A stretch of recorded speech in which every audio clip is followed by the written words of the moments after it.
Hi guys.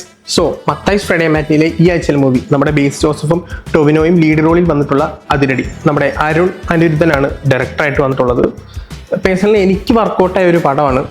ഒരു college ഫെസ്റ്റും അതിന് ചുറ്റിപ്പറ്റി ഉണ്ടാവുന്ന കുറേ കോൺഫ്ലിക്റ്റ് ആയിട്ടുള്ള കുറേ പ്രശ്നങ്ങളും അതിനിടയിൽ വരുന്ന ബേസ് ജോസഫിൻ്റെ ടൊവിനോയുടെയും കഥാപാത്രങ്ങളാണ് ഈ സിനിമയുടെ ഒരു മെയിൻ സന്ദർഭം എന്ന് പറയുന്നത്. നല്ലൊരു തിയേറ്ററിൽ പോയി നല്ലൊരു ഓഡിയൻസും ഉണ്ടെങ്കിൽ യു റിയലി ലൈക്ക് ഇറ്റ്. കാരണം എനിക്ക് പേഴ്സണലി വളരെയധികം ഇഷ്ടപ്പെട്ടു ഈ സിനിമ. പിന്നെ ഇതിനകത്ത് ബാക്കിയായിട്ട് അഭിനയിച്ചിട്ടുള്ള വിനീത് ശ്രീനിവാസനുണ്ട്, ഷാൻ റഹ്മാൻ ഉണ്ട്, റിയാഷിബ് ഉണ്ട്, നമ്മുടെ ഡെലുലു. നല്ല രസമായിരുന്നു. പ്രത്യേകിച്ച് ഷാൻ റഹ്മാൻ്റെ കഥാപാത്രം നല്ല രസമായിരുന്നു. പുള്ളിനെ അങ്ങനെ കോമഡി ടൈമിൽ നമ്മൾ വർഷങ്ങൾക്ക് ശേഷത്തിനെ കണ്ടേക്കണം. പിന്നെ ഇപ്പോഴാണ് പുള്ളി അഭിനയിച്ചിട്ടുള്ളത്. എനിക്ക് പേഴ്സണലി ഭയങ്കര ഇഷ്ടപ്പെട്ടു ഷാൻ റഹ്മാനെ.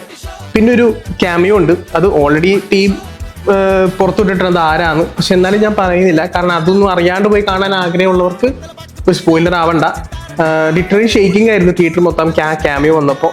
സോ എനിക്ക് പേഴ്സണലി എനിക്ക് ഭയങ്കര ഇഷ്ടപ്പെട്ട ഒരു സിനിമയാണ്. നല്ല പ്രൊഡക്ഷൻ ക്വാളിറ്റി ഉള്ളൊരു പടവും കൂടിയാണ്. അത് നമുക്ക് ആ സിനിമ കാണുമ്പോൾ തിയേറ്ററിക്കലി കാണുമ്പോൾ മനസ്സിലാവും. OTT വരുമ്പോൾ എത്രത്തോളം ആൾക്കാർ സ്വീകരിക്കുമെന്ന് എനിക്കറിയില്ല. സോ ഡെഫിനറ്റ്ലി നിങ്ങൾ അടുത്തുള്ള തിയേറ്ററിൽ നിങ്ങളുടെ കൂട്ടുകാരെ കുളിച്ചുകൊണ്ടേ കാണുക. നിങ്ങൾക്ക് ഇഷ്ടപ്പെടും തന്നെയാണ് എൻ്റെ ഒരു വിശ്വാസം. So next Friday next film with me മത്തായിസ് ഫ്രൈഡേ മാറ്റി.